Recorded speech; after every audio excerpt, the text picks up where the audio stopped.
Okay, so this section, what we're going to discuss today is child abduction.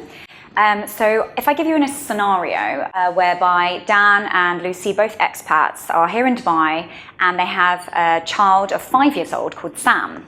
Now, what happens if, for instance, Dan works, say, 6 months a year abroad in different areas of the world, and Dan and Lucy have an argument, and in a certain case, he actually takes Sam, the child, with him to his next location, which could, say, be France, without the consent of Lucy. What is the law regarding child abduction in the UAE?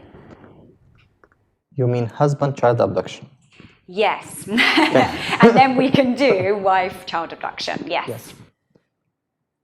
Lucy has a right to apply for a travel ban, which she could get it from the court within same day or by next day maximum, that prevent her husband from leaving the airport without getting her written approval. Okay. If it's the other case, her husband has the same rights. However, if her husband, normally according to the UAE laws, her husband has a right to keep the passport in case of any potential dispute. Okay, and does it make a difference if either the wife or the husband are of different nationalities and living in the UAE? The same applies on all nationalities. Okay, and how can a parent in any case prevent child abduction? First, reduce the argument level. If you couldn't, or if you're still concerned, you have the right to apply. Both couples has a right to apply for a travel ban to prevent the kids from leaving the country without their written consent till any dispute is settled. Okay, and how and what period of time do they have to do that to create a travel ban? It's valid till the matter is settled. Okay, fantastic. And in case of child abduction, what are the first legal steps that a husband or wife can do as soon as the child has been abducted? What can they do to seek legal help? Consult lawyer. Applying for a travel ban will be the best course of action.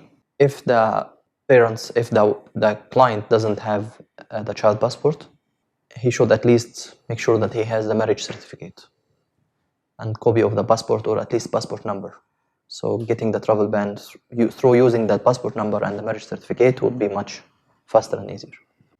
And you mentioned the best thing to do would be to seek a lawyer straight away. Why would you advise this in terms of cases between family and children straight away? Why would you advise that?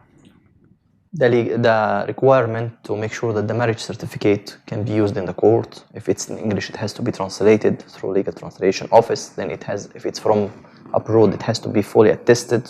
Moreover, the travel ban would require special application, which has to be done through the family courts. All of this, if it's done through a lawyer, it would be much faster. Okay, and what if, say, the wife remarries? Could she still take custody of her children? In general, the husband will have the right to apply for custody. However, the mother has the right to apply for keeping the custody on base of best interest of the child. That will be up to the judge discretionary power and the full evidence of each parties. Pleading has to be submitted by both parties.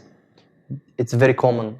The judge might request for witnesses to see and seek where the child's best interest will be. The mother still has some chance to keep the child if she could have good case. Okay, so what happens if either the husband or the wife actually relocates out of the UAE specifically for work and the child is abducted? Would it be seen as child abduction, or would it just, it's a similar case to, say, Dan and Lucy here, would it be automatically seen as child abduction? In case of work? Yes. Okay, permanent or temporary work? Permanent work, so say for at least 2 to 5 years. Relocation of the child in general shall be subject to the custodian approval. Custody has to be given to the mother till a certain age in general. So relocation of the child without getting the mother approval might not be accepted. However, the father has the right to apply for special application to the court for relocation, or he has a right to request from the mother to follow him to the other country. If she refused, the mother could be raised to the Dubai judge, who would decide on best decision, taking into consideration the child's best interest. And you actually mentioned it depends on age as well. What is the age that the mother or the father still has the rights towards his or her own child? In general, for boys, it's till 11 years old. For girls, till 13 years old. Okay. However, we don't consider this as a silent and sharp rule. Still, in some cases, the judge might maintain and keep the custody with the mother after this age if he believes that giving the child to the father would affect on his best interest. Or the judge might take the custody from the mother before this age if the best interest of the child has been seriously affected or subject to any future effect. Okay, so say if there was a situation and the parents couldn't actually come to an agreement, would the child's point of view be taken into account at any point? If he is beyond 7 years old, yes, there is potential chance to consider the child point of view through specialist. So the client who believes that he needs his child to be heard has the right to apply for Dubai judge, requesting his child to be listened by specialist who would provide report back to the judge later, indicating the child point of view and why the child reached the conclusion that he wants to stay with one of the parents. The child has, and what's the recommendation of the specialist. All of this could be made through the official process in the court, and the judge most likely would consider such report. Okay, thank you. Very interesting.